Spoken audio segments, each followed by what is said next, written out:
Everyone, welcome back to Variety Vibes Podcast. Today's episode is something truly special. We're talking about courage, honesty, and what it really takes to change your life.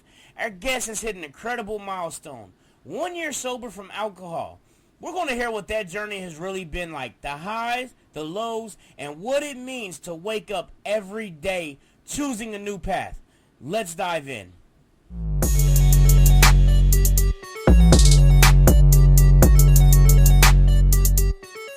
Hey Trey, welcome back. Appreciate you. So, as everybody knows that you are a recovering alcoholic and everything, so today's episode is pretty much just interviewing you and see how you've changed your life and how you've came up, from where you were when you were, actively using alcohol pretty much every single day. So pretty much, to start, can you share a little bit about what it looked like before you got sober? Yeah, man, it was dark days back then, man. Just laying around, trying to find money and getting drunk. That's pretty much what it was. Didn't have anything. Had the same, 3 outfits you seen me in every fucking time you seen me. I mean, they were clean, though, right? Yeah, I kept it clean. Kept it clean, though, but yeah, just the same outfits. Didn't have shit to my name. Living at my grandma's house. And now, when you said looking for money and stuff, I'm assuming, that wasn't from you working or anything like that. That's you trying to find money from random people. Yeah, I I had my jobs on and off, but you can't keep a job when you're actively drinking and going in hungover. And right, absolutely. It's just hell. There's no solid finding a job and staying there because you're going to end up calling off. You're going to end up not doing the work you need to be doing. Absolutely. Now, how hard was it for you to find money, when you wasn't working at all? Because I'm assuming when you was working, you had your little paycheck, even if it was a couple days worth of work or something like that. You had that paycheck to, cover your alcohol costs. But when it got to the point to where you didn't have any of that money to, pretty much support your own habit, how was you finding the money, and was it hard? It was definitely hard. I got to give credit to my mom for a lot of that. I know she wasn't trying to enable me with the situation, but she helped me out a lot. You can't really call it help now that I'm looking at it. But she meant good by it. She was just trying to keep me from being sick. And right, yeah, that was going to be my next question. Yeah. When she was helping you and stuff, it was pretty much, it wasn't because she wanted to see you drunk, but she also didn't want to see your son, be on the news or something, because you done died because you, from alcohol poisoning, or not alcohol poisoning, but, the withdrawals. Yeah, the withdrawals and things like that as well. Because what, a lot of people fail to realize is, they know it when it comes to, heroin and things like that, about the withdrawals. But one thing they don't know is about the withdrawals from alcohol. And the thing with that is there's only 2 things that can kill you from coming down off of them. That's benzos and alcohol. Those are the only 2 things. Yeah, the withdrawal might suck, and you're going to feel like you're going to wish you were dead. Right. But those are the only 2 things that will kill you.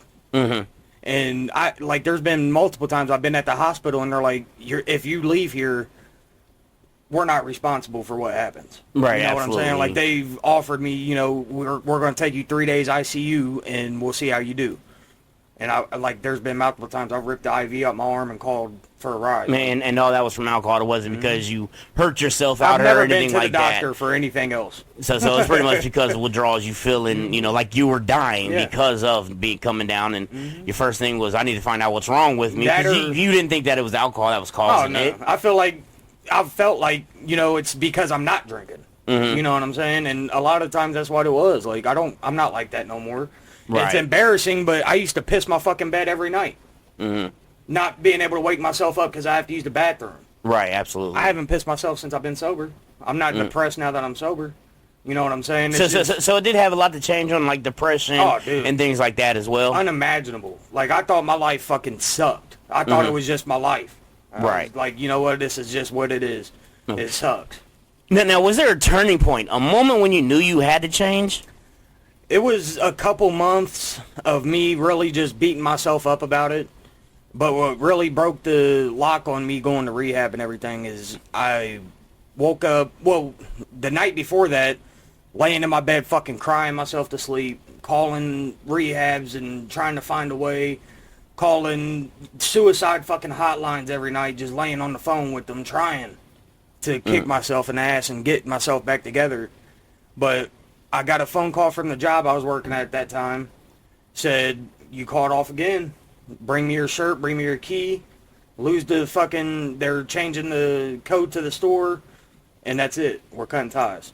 Mm-hmm. And I woke up that morning, gave the key and my badge and all that shit to my grandma, packed me a bag, and went to rehab, man.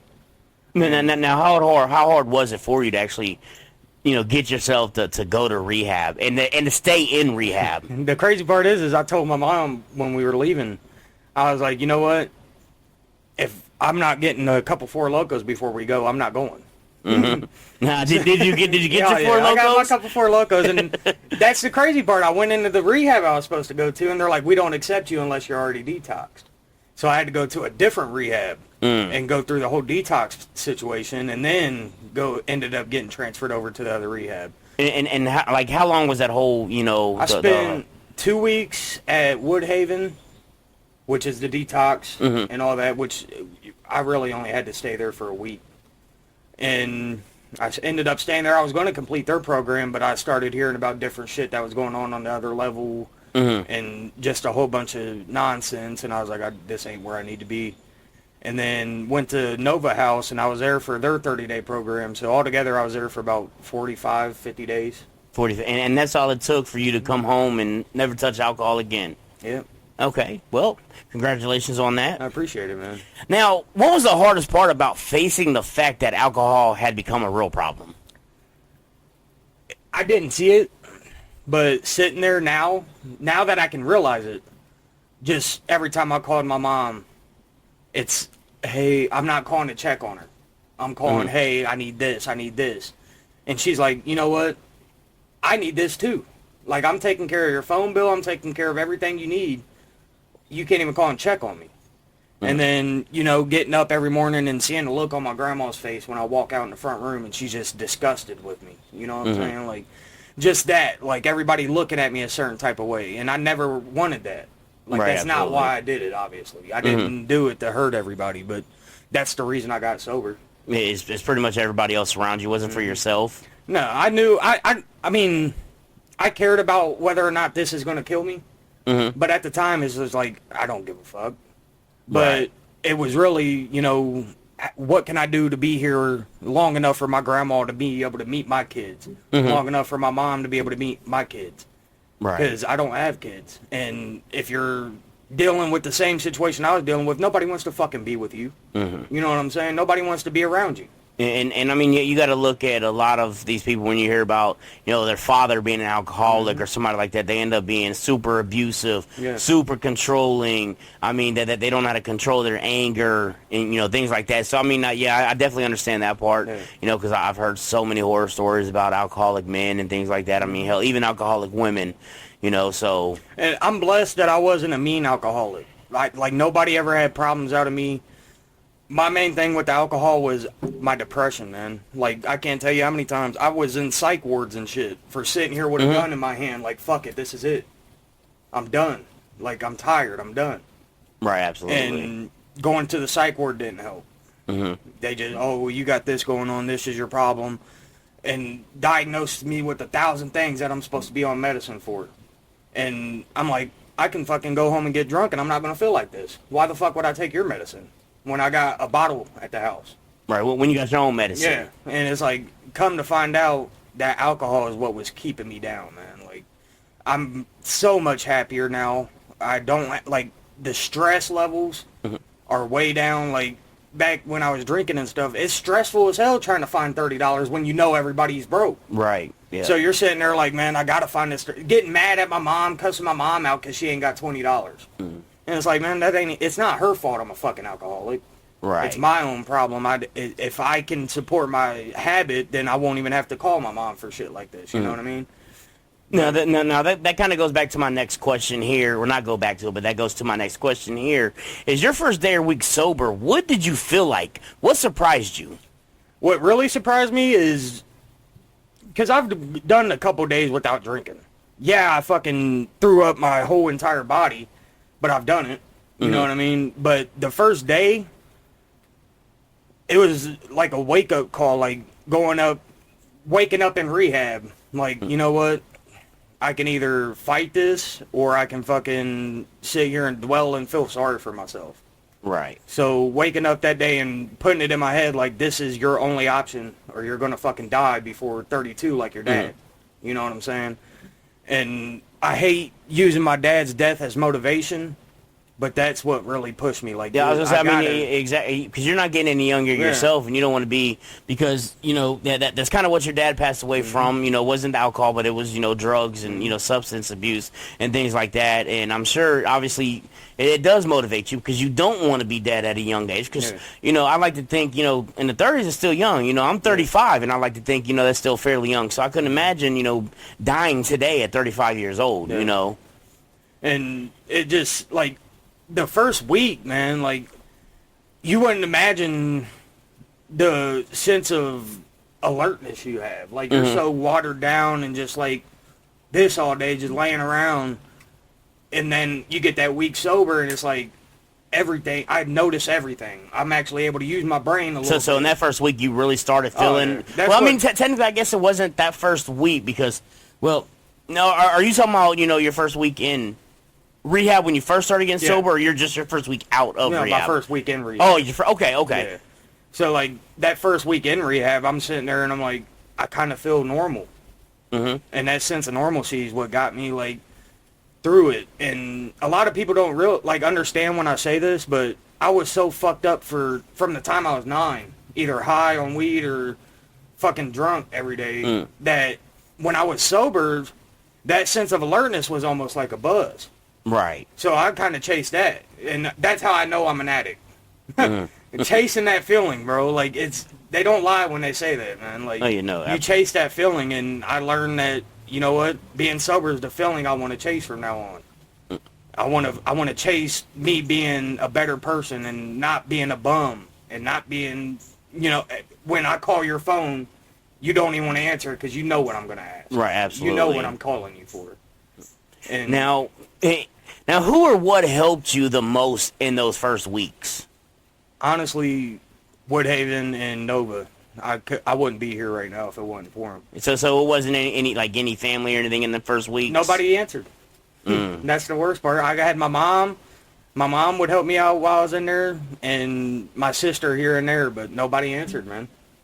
And I don't blame them. And I mean, when you sit back and you look at it like that, you know, who's to say that them not answering might have also helped? You know what I mean? Because if you would have heard somebody's voice on the outside, you know, every single day or something like that, who's to say that you wouldn't up and just leave, you know, know the house or something like that? You know what I mean? Stop you. So the thought of hearing, man, I need to see my mom, or, you know, need to see my sister or anything like that, you know, the more and more you hear them, it's like, shit, I'm not staying in here. Yeah, I ain't got no reason for it. You know, so who's to say that, you know, them not answering may have also helped you as well? Yeah, that and, like, I really feel like I was battling for my life, and I wasn't losing, man. Like, I felt like a loser my whole fucking life. And I mean, if you look at it, I mean, you were fighting for your life. Yeah. You know, like I said, a lot of people don't understand the damage that alcohol can do to you.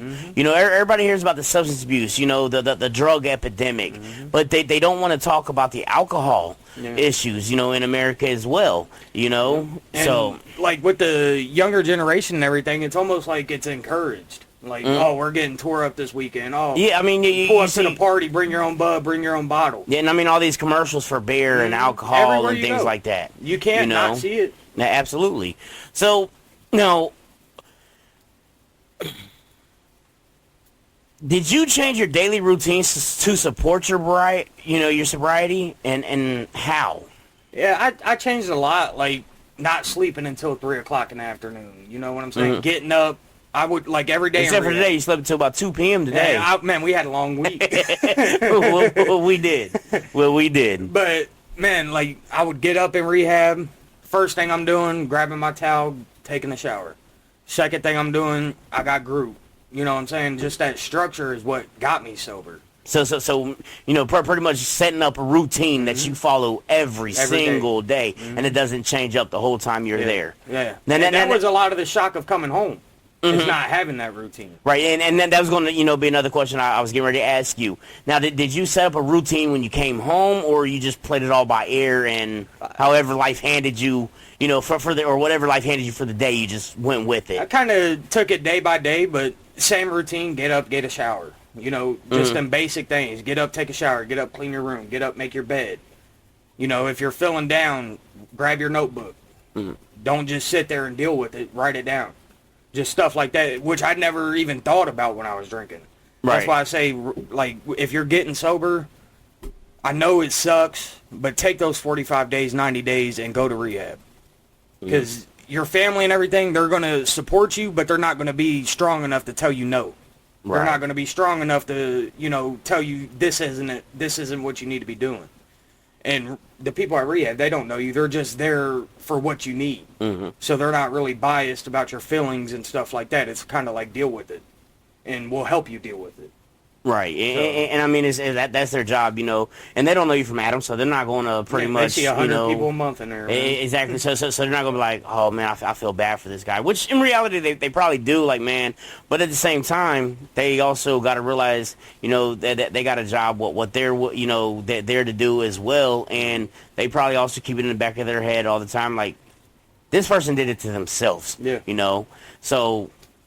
At this point, I don't really feel sorry. I'm glad they're in here to try to get better, and now that's my job to help them get better. Right, and that's pretty much what it was. And there's, like, I say this about a lot of people, like, some of these drug addicts and alcoholics, if you get to experience their transition, they're beautiful people, dude. Like, bright, bubbly, but when they're under the influence of their drug of choice, they're down. Yeah, absolutely. And just seeing that switch, the first couple days he's in there sick as fuck.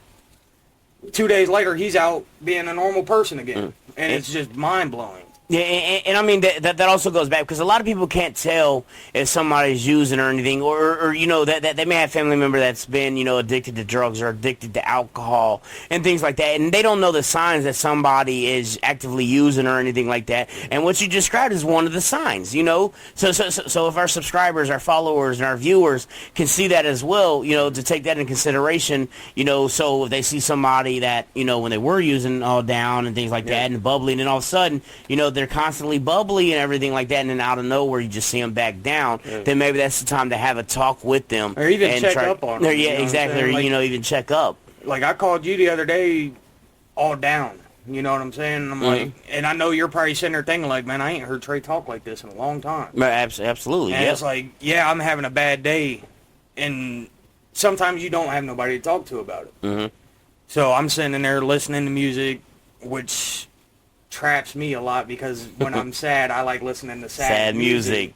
And it just brings you down and down. So breaking that cycle was something that I really had to learn too. Like, if you're upset, don't sit there and dwell in it. Figure something out. Get up, take a shower, get up, cut the grass, get up, do something, call somebody. Kind of keep yourself moving to get your mind off of certain things. Try anything to get your mind off of it. Okay. Because that's the main thing with abuse and addiction, is the mental, what do you call it, like the mental stress and the mental fixation on it. You don't think about anything else. So, my next question here for you. Has there ever been a moment where you came close to drinking again? And if so, like, how did you handle that? Yeah, that's kind of what we were just talking about. The other day was the first time it happened to me, and it's crazy to me that it took almost a year. That just goes to show you, you never know. So from, you know, now to, you know, when you first started, like, you didn't really have a moment where you felt like drinking? No. And then it just randomly hit you a year later? Yeah, just like sitting in the fucking bedroom, waking up, and I'm depressed. And it's like, this sucks. I could really use a drink. And I haven't said that in so long. And I almost, like, I kind of beat myself up that day about it, but then I'm realizing, I'm like, it doesn't matter that you wanted it. It matters that you didn't do it. You know what I'm saying? And a lot of people beat themselves up when they do relapse. And that keeps them drinking or doing their drug of choice for another year or 2 years, because they're beating themselves up about it. If you fail, take what you failed from and learn from it. Look back at that day. What made me really want to drink? And take it and be like, let's keep myself out of that situation. Like, I called you, I texted you, and I was like, man, this sucks. I fucking want to drink today for some reason. And I sat there for a minute, and then I called you, and I'm like, dude, I don't know what's going on, but this sucks. Like, I really want to drink. And just having you there to talk to me, like, I can't call my mom and be like, hey, Mom, I really want to drink. Because everybody's going to look at me different. Right. Everybody's going to be like, oh, well, if you're even having that thought, then you're a failure. and it's not the case. And I mean that goes back to, you got your uncle going around telling people that, you're still drinking, and I mean, I'll be the first one to know you've been around me quite a lot lately. Yeah. So I mean, you got to, if you would have called somebody up, they'd have been like, oh my God, he's telling the truth. Right. He really is still drinking. Exactly. Because they know who you was. It's only been a year.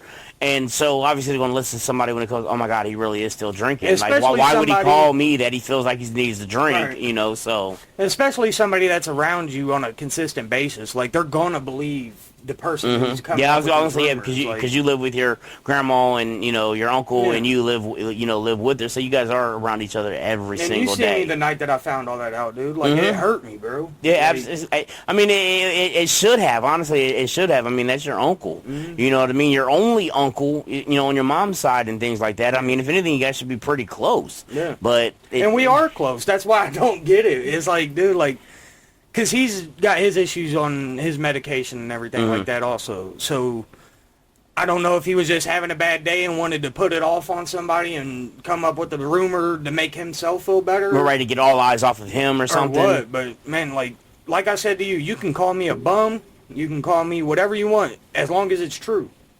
Don't go out here and make up lies about my sobriety, though. Like, yeah, absolutely. I mean, thing, you worked hard for that. Yeah, that's one thing I don't even want people questioning. Yeah, absolutely. I mean, you don't want that reputation to get tarnished. Exactly. You worked hard for that. So, I mean, that's definitely understandable. Now, how did you handle, when you had the moment and everything like that, how did you handle not drinking again? I was going to say, I know you mentioned, you called me, we had a conversation and things like that. But I'm just, going to be blunt, I know that probably didn't do a whole lot. You probably still went through your head like, shit, I want to drink, especially when we got off the phone. We was only on the phone for 20 minutes or so. Yeah, I definitely still had that thought in my head, but I haven't told you this, but I keep my notebook from when I was in rehab, and front to back, it's like a 90-page notebook. Front to back, pages are full, man. Is it? So I went back to my first day in rehab and read what I wrote. Went to my second day of rehab, read what I wrote. And then I went to my 40th day in rehab, and I seen the difference. You seen the difference from your first day to your... And I was like, you know what? I'm not doing this to myself again. I don't care if I got to sit here and cry myself to sleep because I want to drink. I'm not getting up and going. And I had money. Right. That's the hard part about it. I had the money to get whatever I wanted. And that could have been the reason that made you feel you wanted to drink, because you knew you had the, And that's a lot of the reason I haven't had a job in a year. You know what I'm saying? Because I know how I am. I know if I'm broke, I don't have a choice but to stay sober. But when I have money, it's kind of a challenge to not drive 2 minutes down the road and get a beer. You know what I'm saying? Now, a question, on that is, because you are getting ready to start, be starting a pretty decent job. Now, do you have any fear when you start getting paid that you're going to go and relapse because you got money? Is there any sort of fear that runs through your head about starting the job? It's not necessarily a fear. It's more of a challenge to me right now. Like, you're about to start making money. Take that as motivation, not as the devil knocking on the door, hey, go get you something to drink. Don't get tired and be like, you know what, I've been working a lot, I deserve it. Don't get that kind of mindset. Right. That's what I've been telling myself, and it's hard, man. Like, it's difficult when you got the money to be sitting there and like, oh, I would do anything to, have this drink and kind of let loose and lay back. And that's, like, I had to separate the alcohol from the fun. I had to separate the alcohol from being able to have a conversation with somebody without being so nervous. Right. Like, that's why I drank a lot. Like, I'm so uptight and my anxiety's so high and my social anxiety's terrible. It wasn't like that when I was drinking. I take a couple drinks and I'm open, I'm happy, I'll talk to anybody. But going back to that liquid courage. Exactly. Going back to your question, though, like, I don't think I'll have a problem because I have goals now. I have different things that I want to reach. I'm not sitting there like, this is all I need, this is what I want as far as the alcohol. That was my only goal before, was that $30 to get my bottle. Right. You know what I'm saying? Now it's, I got to get my license back. You know what? When I get my license back, I still got to hold an SR22 bond. That's going to cost a lot of money. Then you got to get a car. I got to get a house. Then you got to get it. Exactly. You know what I'm saying? Like, I'm not worried about the $30 bottle no more. Because that $30 bottle is going to turn into your whole damn paycheck by the time it's said and done. I don't drink until it's gone, and when it's gone, you better hope my money's gone too, man. So now, what do you think alcohol took away from your life that you see more clearly now? That's a tough one. What it took away from my life that I see more clearly now? Probably the depression. The alcohol took away the depression, and it came tenfold the next day. Mm-hmm. And I didn't realize that. Like, I always just thought, like I said, I thought it was my life. My life just fucking sucks. I'm sure a lot of people have that feeling. Mm-hmm. You know what I'm saying? And it took away that pitiful mindset, like I'm the only one with problems. It's not the case. Like, everybody has these problems. Everybody just has their own way of managing it. And mine was through alcohol. Not the best way to do it, but Right. it worked for the temporary ease of the depression. Mm-hmm. But like I said, the next day you wake up and it's still there. That pain's still there. So, But you see a lot more clearly Oh, now, now- and now, it don't dude. bother you. I'm telling you right now, bro, like, I own a gun. Not one time have I picked up my gun in the last year and been like, I'm fucking ready to go. Mm-hmm. Not one time have I called anybody like, you know what, I'm just sick of living. I can't even explain the change that it made in my mentality. Like, I'm not sitting around so depressed and sitting around just laying around, not worried about working, not worried about what's happening in my life, not worried about the time I'm wasting. Mm-hmm. Like, you don't realize that. And it's like, dude, it feels like I was just 17 like last year. I'm 24. You know what I'm saying? Like, I'm not getting any younger out here, dude. Like, I'm be 30. I was gonna say, You know what I'm saying? none of us are, and that's the thing. What people fail to realize is they don't realize how much less their body can handle the older they get. Mm-hmm. And that's when death happens, or Yeah. they Your try body to take can more. only tolerate so much. So my next question, on the flip side, what has sobriety given you that you never expected? It gave me my life back, man. And growing up, like, I had big aspirations and big dreams of being somebody, being the person that gets the family where they need to be, being the guy that, anybody can turn to and, if you need anything. Which is still the case, like, if you need anything, regardless of the money, if you need anything, I can do it. You know what I'm saying? I'll do whatever I can to help. But it really just gave me my life back. It gave me a sense of, you know what? You don't die at 32. You die of old age. You don't die of alcohol addiction. And I'm assuming it probably gave you like a sense of worth as Oh, well, for sure. like you mean something to somebody, Like, I can even if tell- it's yourself. Yeah, I can tell on my family's face when I walk in the room now. They're not like, oh, fuck, here comes Trey. They're like, you know what? I can actually talk to Trey now. Like, I can be around him now. Like, it's not that. And I Trey's got to not worry that about bad. the super loud music at Right. 2:00 in the morning in my backyard. Exactly. Like, they can be like, oh, well, Trey's actually, it reminds me of Trey when he was a kid. Mm-hmm. He actually cares. And that's one thing I'll never go back to is not caring about myself, man. Like, and like, a lot of the relationships I've been in and stuff, they weren't true. Like, I felt a sense of just me having to give my all to even kind of feel wanted. Absolutely. And now it's like, make me want you. Mm-hmm. Don't make me give everything to you for you to feel like I want you. You know what I'm saying? Right, Like, absolutely. it just gave me a sense of clarity, gave me a sense of purpose across the board, man. Like, it's a completely different life. Okay. Now, how did your friends and family react when you told them you were quitting?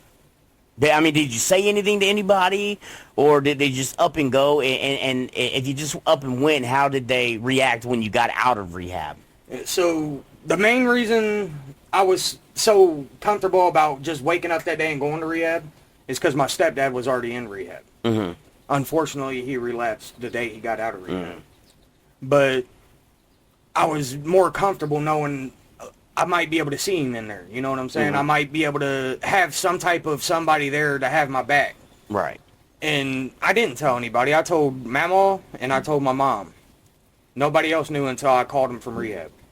So how do they react to it? The two main women in your life, the two main people in your life, how did they react? They were happy, man. Like, I could tell they were kind of nervous, like, is this even going to work? Mm-hmm. But now it's like, that's why I continue to do it. Is, you know what, I'm going to keep proving to you that I'm worth it. You know what I'm saying? And their reaction to it, they were happy. They were proud of me. And when I got out, they were really proud of me. Like, that was my mom's birthday present. I got out the day of her birthday. That was my mom's birthday present, and that's something I never plan on taking back. Yeah, and also, you know, I remember you telling me, because you kind of laughed about it, the day your mom picked you up, and, you know, the first stop, what was at a liquor store. Mm-hmm. How did you feel about that? I grabbed my wallet out of my pocket, man. I ain't even gonna lie to you. I sat there and counted my money, and I was like, dude, I can buy whatever in this motherfucker I want. And then I sat there, and I was like, don't waste the last, like, you've already wasted your entire life. Don't let the last 45 days go to waste either. Right, absolutely. Like, and now my thing is, or my question is, obviously I know your mom loves you. She don't want to see you go back into that path. Now, do you think maybe your mom did it as a test to check you, or do you think maybe she didn't realize what she was doing? She asked me before we stopped. And I was sitting in the back seat, and I was like, this is about to be a hell of a test. And she was like, oh, I didn't even think about it. She was like, but do you care, like, this is on the way home? Mm-hmm. And I'm like, I don't care, but it sucks. Right. You know what I'm saying? Like, it sucks, but I feel like that was, if I was going to relapse, it would have been that day. And I was going to say, yeah, and a year later, you still haven't touched anything. Yeah. So, I mean, you definitely passed that test. Oh, for sure. So. Thank God. Yeah, that was a rough one. Yeah, your mom was definitely testing you, sure. and you definitely passed. And that's another thing, with your uncle going around telling everybody, about that, And I'm sure even that day, if you would have asked your mom, if you didn't have any money and you wanted to, I'm sure if you asked, hey, Mom, can you get me, a cheap bottle of Paul Masson or, something like that, I'm sure she probably would have. Oh, yeah. You know what I mean? So right, just to please me. Like, she's not, she doesn't want to not please me. Right. I mean, you're her son. You're her only son. Yeah. So if she had, so I'm, hoping it goes, without saying that, hopefully she didn't believe her brother about you, still drinking and things like that. Because if you could do that, then why a year later are you back to picking up a bottle? That's what's so beautiful about my change, man. Like, everybody I talk to about it, they're just looking like, how the fuck did he even come up with that? Right. Because I am so different. You know what I'm saying? Like, there's not even... I was going to say, I mean, that's the thing. Like, everybody could tell when Trey's drinking. Exactly. So... Yeah, that's what... Like, that kind of let me drop it. You know what I'm saying? Like, that kind of helped me. I'm not even mad about it, dude. You're obviously going through something yourself. And just trying to get it off of you to put it on somebody else so people's not looking at you. Yeah, so... What really helped is, like, I made a post on Facebook. I ain't even gonna lie. I'm like, it's funny how grown-ass men can sit here and talk about somebody when they're dealing with their own problems. Why don't you deal with your own problems? You know what I mean? And my mom, my grandma, everybody, talks to me about it, and they're like, how does he even figure that? That was what really opened my eyes, and I'm like, I can't even be mad about this because everybody knows that it's a fucking lie. Right. Like, everybody, if there's any kind of question to it, about my sobriety, you would be able to tell in a heartbeat. Mm-hmm. You know what I'm saying? And you, like, there's no hiding something like that. Right. You're going to see the bottles. I'm going to need a ride to the liquor store. I'm going to need money. Because let's face it, same thing with, drug addicts and, alcohol addicts and things like that is they get sloppy. Mm-hmm. Oh, yeah. So you're going to see some sort of proof that something's going on. My ego when I'm drinking, I don't even give a fuck about nothing. So if I was really drinking, I'd be like, not hiding it. Right. I'd get drunk and be like, man, what the fuck do I got to prove to any of these people? Mm-hmm. And that's how I know my family doesn't believe that bullshit. You know what I'm saying? They have more faith in me than that. And that helped me out way more than anything. Like, you guys heard this from somebody that sees me every day, and you didn't even give it a second thought. You knew I was doing what I needed to be doing. Mm-hmm. And that just shows the faith they have in my sobriety. So why can't I have that faith in my sobriety? You know what I'm saying? Right. And that's what, like, I'm still pissed. Mm-hmm. Don't get me wrong. Me and him probably won't never be the same because of that. Right. But I'm not going to hold it as a grudge. If he needs something, I'm not gonna not do it for him. You know what I mean? Yeah, no, absolutely. And I mean, with his situation, he's definitely gonna need you way before you need him. And at the end of the day, you know, that's your uncle, and he's going through his own things as well. You know, so you know, we all definitely understand that. Now, the next question, like, what do social situations feel like now, especially when people around you are drinking? I'm not even gonna lie to you. Like, the first couple days out of rehab, I kind of felt disrespected if you would even do it around me. Mm-hmm. But then I had to realize, you know what? This is a common thing. People drink. They don't have to change what they're doing because I changed. Mm-hmm. You know what I'm saying? And that probably is a lot of the reason I don't talk to a lot of people no more. But I had to find it in myself to be like, I can't just stay in the house and not see it. Right. You know what I'm saying? I'm going to have to build those barriers between me and the alcohol to where I can see it and not want it. Okay. And I mean, I won't go to a bar, obviously, but I have been to a couple bars. With your uncle. Yeah, not exactly. Not to drink, but just going and shooting pool and stuff. And it is hard sitting there staring at a bunch of bottles and just let getting me get a glass of water, yeah, or you a know Coke. what I'm saying? And it's like you kind of feel like You know, an especially odd when person out. you know what you were telling me, how a bar that you used to go to all the time, you got there and she was like, "Hey, you want your, you know, Jack and Coke, your usual, you know, you know your what I'm saying? usual," and you're like, "No, just a Coke," and you know, she looking at you funny Yeah. now, like, And that, like, and I kind of use it as like a, not a brag, but like a look at me now kind of thing. Like, I don't need that no more. Like, she's witnessed me walk down the street and fall flat on my fucking face in front of a police station, this bartender. And she's witnessed it. So for me to come in there 6-7 months later and it's like, just give me a Coke and sit there and actually explain to her that I'm sober now and stuff like that, and she's like, I'm happy. And how the fuck do you hear that from a bartender? You know what I'm Right. saying? Like, I'm happy for you. I'm taking. I mean, you're business taking money away from her. You know what I'm saying? So it's like, okay, cool. There's actually people that care. Like, she's seen what I was, and now she sees, oh, he can come into a bar and, you know, have a glass of Coke and shoot pool and be okay. In my head, that's not what it felt like. I'm sitting there, like, staring at the bottles, tasting that shit in my mouth. You know what I'm saying? Like, I could only imagine what that Jack and Coke would feel like right now. Right. But it's just coming and realizing that's not what I need.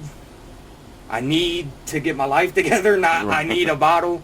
That's, yeah, it's just, it's insane the change, man. I couldn't imagine talking to myself before I went to rehab that day. I would probably beat the shit out of myself, dude.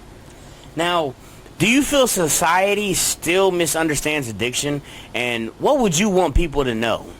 I absolutely do. Everybody treats drug addicts and alcohol addicts like they are the bottom of the, below the bottom of the society. You know what I'm saying? And the worst part is like I said, you see some of these people and they're transitioning into sobriety and you're like, that ain't even the same person.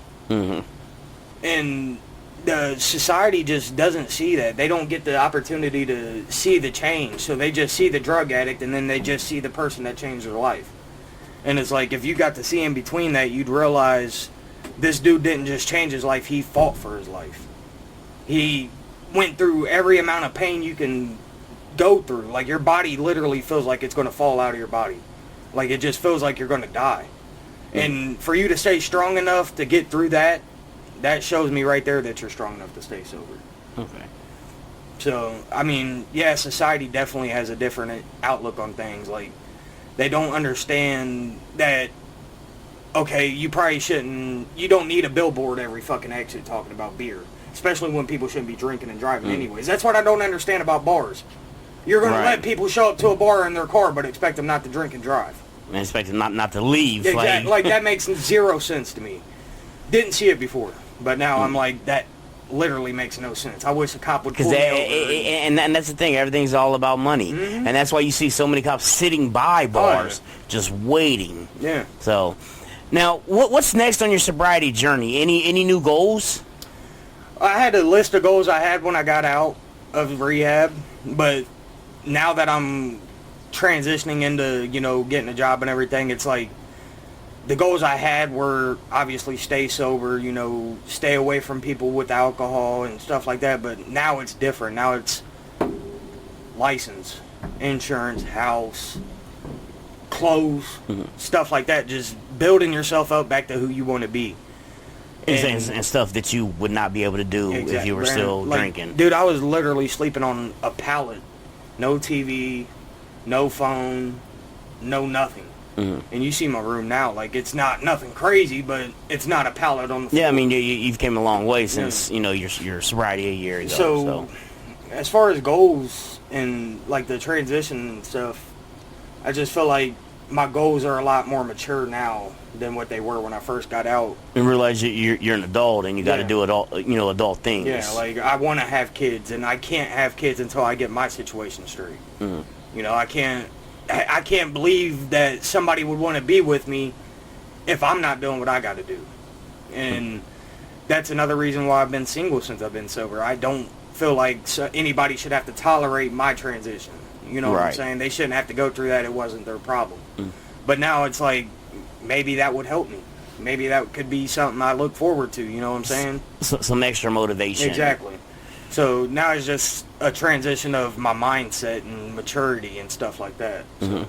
Now, for someone listening right now who's scared to quit, what would you say to them?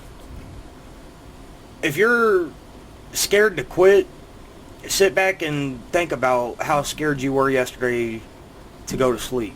Think about how scared you were when you weren't going to have this alcohol. You weren't too scared to go get it.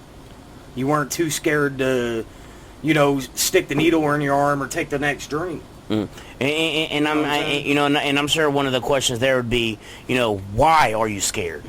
Why are you? Why are you scared? Don't be scared to take your life back. Don't be scared. If this is really what you want, don't be scared. Go, like I said, rehab is a necessary tool.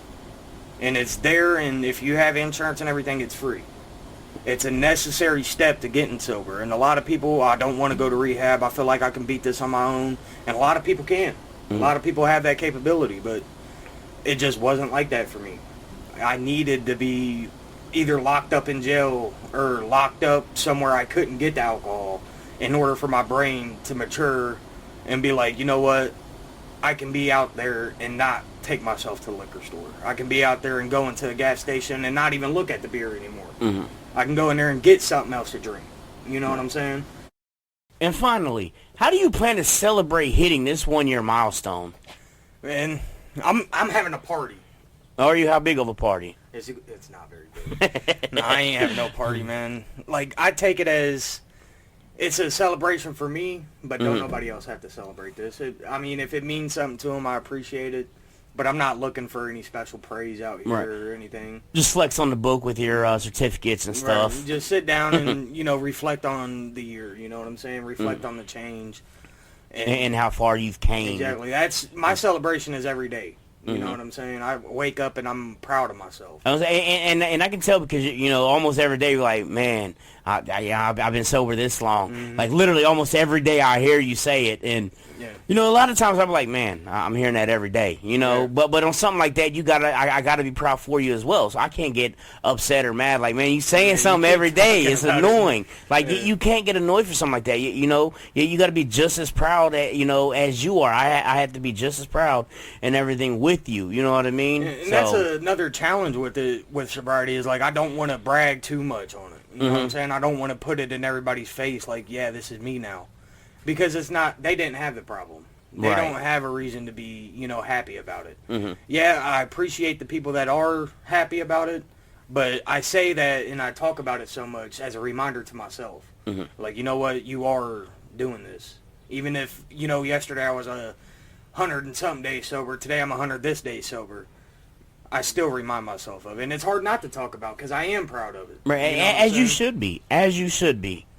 But, yeah, I don't plan on doing nothing fancy or crazy or anything. Just, I might, it just rained. I was going to say I might have a bonfire, but if the firewood's dry, I might have you guys come over for a fire or something. Just something small. Nothing crazy.